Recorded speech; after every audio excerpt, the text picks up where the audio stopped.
This season I'm helping my producer find a lake house that needs a lot of work, and we're going to turn it into his dream vacation getaway for his family.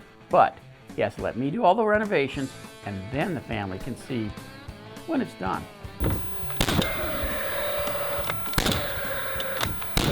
Hey Brian, I think we found the right house, but you're going to have to trust me on what we're going to do with this house. All right, we're done with the outside. Now, it's time to move to the inside. You ever bought a tool you weren't sure what you were ever going to do with it?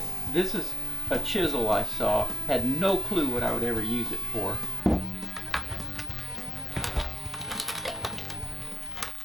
Smile. You woke up in Texas, one of the fastest growing states in the country. Meet Jim Dutton. Tools make the job. It ain't a good day till we tear something up. Contractor and syndicated radio show host. Oh my goodness. Oh my gosh. Wow. Along with the Texas Home Improvement team. Oh, look how beautiful it is. Here to show you how to get the job done right and protect you from out-of-state bootleg contractors. And that's what you get when you hire a bootleg contractor. This is Texas Home Improvement.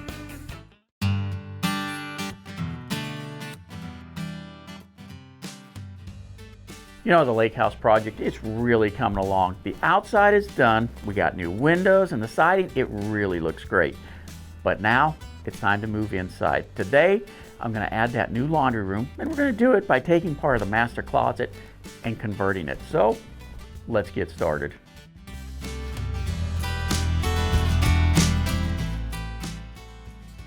All right, so the first thing we got to do is get that old siding off on the inside. Now, they're using it as paneling, but truly it's an exterior siding, which is fine. It'll be real easy to take it off, and we got our opening to our laundry room.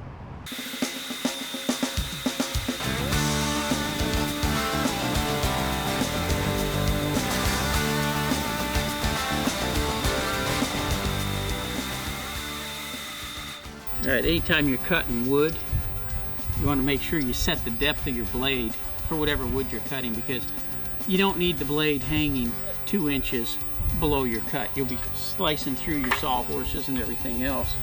Not to mention, it just doesn't cut as clean.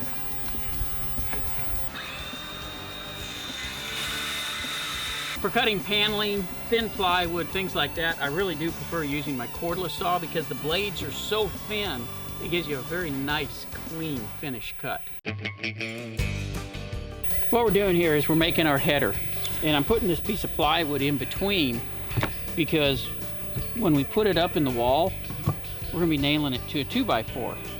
And without that plywood in there, it wouldn't match the width of a 2x4. So when we went to put our finished board, whether in this case we're using siding or in a normal house using sheetrock, you don't want to have an indentation. Now the two boards just aren't wide enough, and so it would leave you with a gap that you'd have to fill anyways. So we might as well put this plywood in.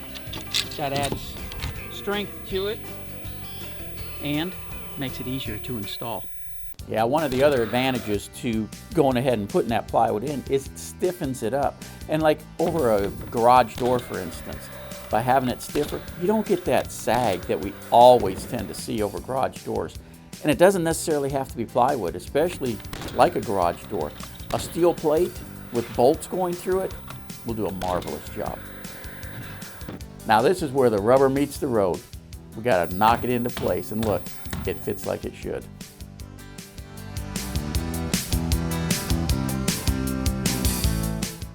Here's some stuff you need to know. You know, if you've got a pier and beam or a block and base home, in other words, you got crawl space underneath it, people are always thinking they want to insulate that in order to make the house more energy efficient and more comfortable. Well, let me tell you, it's really not going to make you a whole lot more energy efficient, because hot air rises. So in the summer months, which is what most people are having to deal with, the hot air rises up to the ceiling, not to the floor level.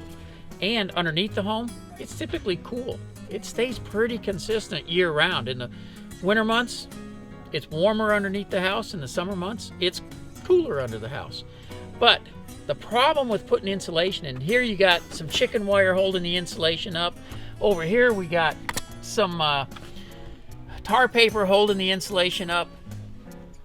The problem is they hold moisture underneath inside the insulation, which holds the moisture against the wood and starts the wood to deteriorate, especially when you got the tar paper like that, because once moisture is up in there, it's very difficult for it to start coming down.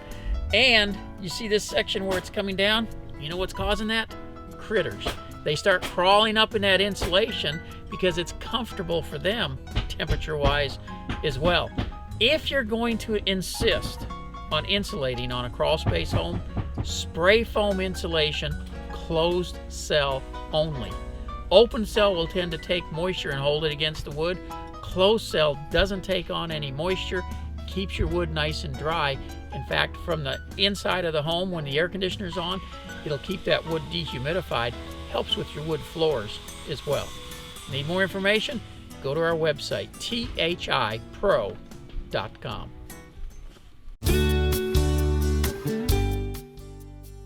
You know, they call it rough-in carpentry for a reason. It doesn't have to be perfect. It's all gonna get covered up with trim and other boards. Now, drilling holes for the plumbing and vent pipes and such may not be part of the rough-in carpentry, but done at the same time, sure can make everybody's job a whole lot easier.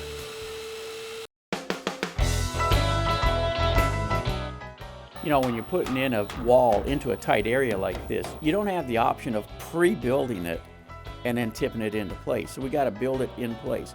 All the measurements and everything have to be taken, and then you mark exactly where you want that sill plate in the top to be, so that when you put your studs on, you can knock that sill right back into place where you need it without having to measure again. Because all that remeasuring, yeah, you measure twice, cut once, but then it becomes repetitive. Nice thing about putting in a tilt-in wall like this after everything else is in place, you know what? It's gonna take care of a lot of hidden problems. The big thing is you gotta make it plumb. If you don't get it plumb straight up and down, you're gonna run into problems. Now, these air nailers are amazing. Yeah, you can go back with the old that you gotta have the hose on it and stuff. But this new ones, where it uses the air cartridge, I love these things. They are so portable, especially if you're going into tight areas and you don't want that hose wrapped around being cumbersome with everything. Now we'll get our last stud into place, and when that's all done, we're ready to start on the plumbing. And as you can see, we've already got our holes pre-drilled, ready to go.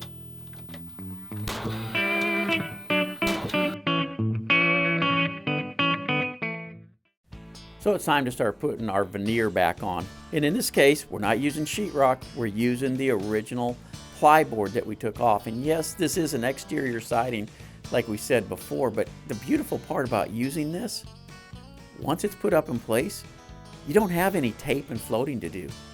You'll basically trim it out, which we'll see in a minute, paint it, and you're done. It really is that simple. So it makes for a lot quicker job, but the other thing is, the plywood is a lot stiffer and makes your structure stronger than using just sheetrock. Now, the one thing you got to keep in mind, they overlap. The pieces don't butt up against each other. They literally overlap. There's a little lip there. And so we'll slide this one up into place. We'll nail it in. And guess what? We're done and ready for trim. Now, when we're installing the trim, keep in mind, you're installing it both against the ceiling and the wall. And so you will literally alternate back and forth where you're attaching it. Now, in this case, we're using brads to attach the wall pieces and the trim. But by going back and forth, you tie everything together, because the studs and the ceiling joists and everything, that truly is the strength of the structure. Everything else we're putting on is really just a veneer over it, except for the fact that, again, this plyboard stiffens the entire structure up. But this goes quick. The tighter you make everything, the less caulk that you'll have to use in order to seal all the cracks up before painting. So when you get a crack like this, you may think you got to take the whole board off. If you're painting your trim, This can be filled with caulking or spackling when you're doing all your nail holes and stuff, and it'll never show. If you're going to do a finish, you know, where you're putting lacquer on it and things like that, then no, you can't get away with that. But for painting, this will be fine.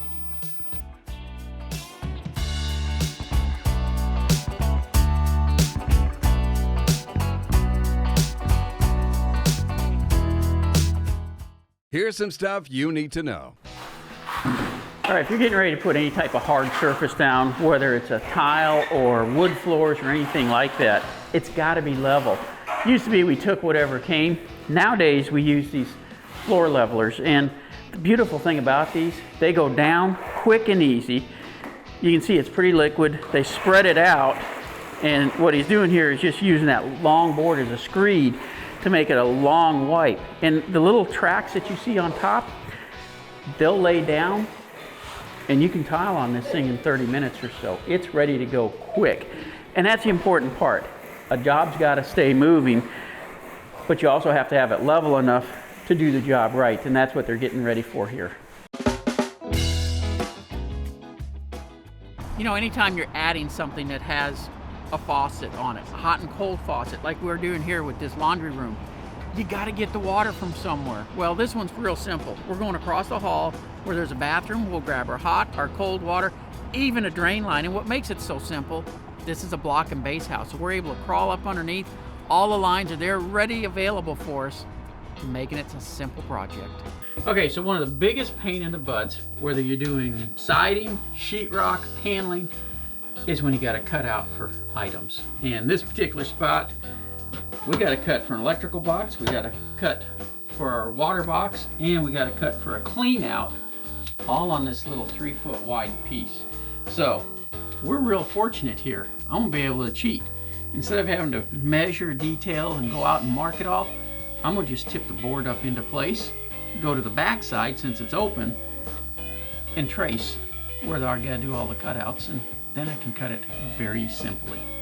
You know, it's not critical that you mark every square inch. You just have to know where the corners are, because then you can come back and mark everything later. Now the circle here, and it's a little bit different. You gotta kind of get most of it marked. But even it, once you got a couple sides done, you can use a hole saw to line up in the middle.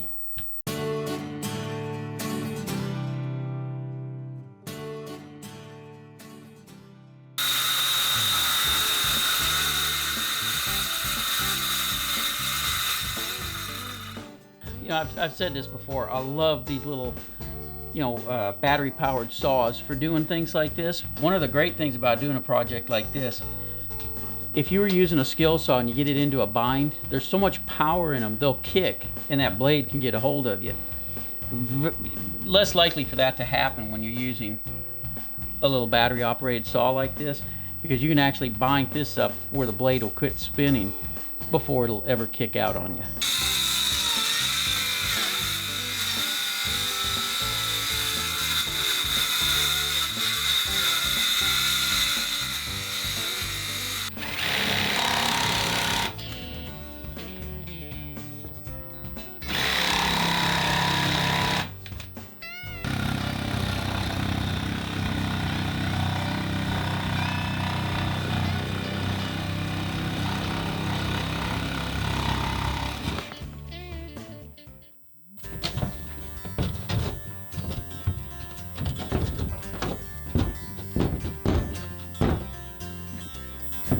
And there's the advantage to being able to mark it from the backside. Quick and easy install.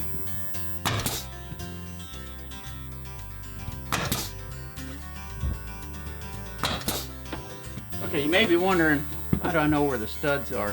I cheat. I put a mark on top and I put a mark on the bottom prior to putting the boards up. That way it's real easy to see where the studs are. And you can see with these lines, my mark is just to the right of the line, just to the right, so all I gotta do is follow that line down and I've got the stud all the way down. Okay, so we've got our board on the other side, which is now the laundry room finished. On this side, you can see our 2-inch drain eats up most of the stud. So I had the plumber move his lines out of the studs a little bit, because all I'm going to do is take another stud, lay it on its side, and face this out so it moves the wall out that 1.5 inches, which leaves room for this. The whole thing is, if we'd have squeezed it in here, which we could have done, you actually will start crushing your water lines, and there's not a reason for it. There's nothing that says the wall's got to be a 2x4 only. You can always go wider.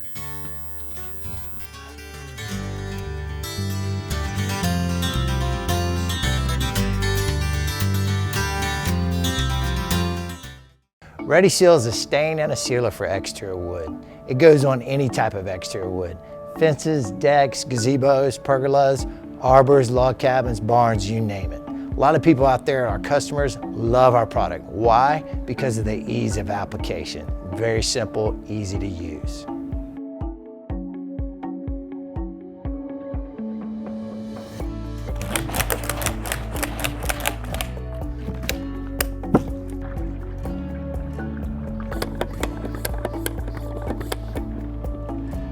Another fantastic way to apply Ready Seal is you can use a pump-up sprayer. Why? Because it's cost-effective and it's still easy to use for the homeowners.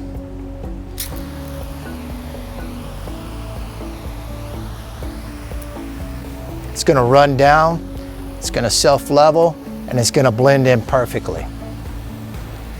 Whenever I get a typical question as what's the fastest way and easiest way, I always steer them to the pump-up sprayer. Another huge advantage versus the roller with using a pump-up sprayer is that you can get these hard to reach areas.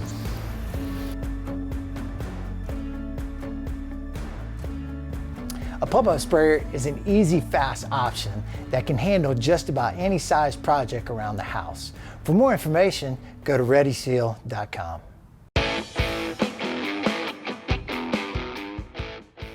The laundry room is done, and I actually got it done faster than I thought I would for a change. So to keep this project moving along, I'm gonna go ahead and take that old vanity and sink out of that second bathroom and replace it today.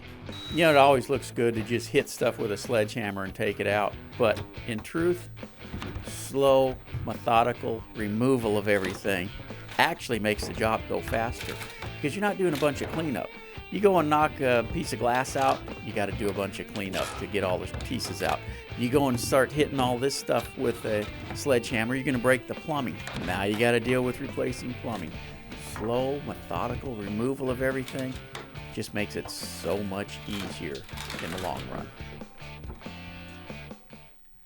Well, what we're going to have to do is cut it so that we can take it out, because these valves were installed after the holes were drilled, and so that the board won't fit over them. Not too big a deal.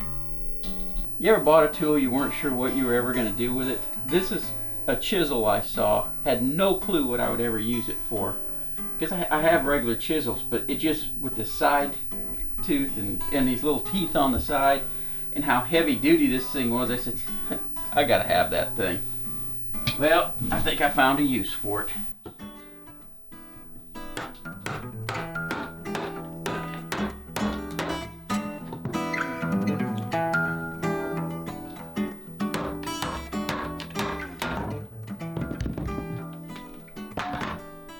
Tools make the job. The old vanity's out, the new one is in. All we gotta do now is hook the plumbing back up and we're good to go. All right, now we're installing our P-trap. And this is critical to keep sewer gas out of the structure. You know, on this one you can see we kind of come up, down, back out. That's where the water gets trapped that keeps the sewer gas from coming in. Then you gotta test it to make sure that it doesn't have any leaks. Because if that P-trap leaks, now you're still gonna have sewer gas coming in the structure. Everything has to be tight and not causing damage. All right, my work is done for today, but you know, as I'm heading out the door, I noticed that old kitchen countertop, and that Formica is coming up. And I got nothing against Formica, but when it starts bubbling loose, it's time for that stuff to go. So we're doing so much work to the rest of the house. This stuff is really looking nasty. We're gonna have to do something about it.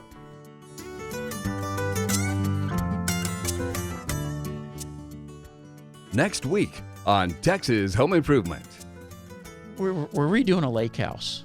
One of the things on the lake house is the countertops.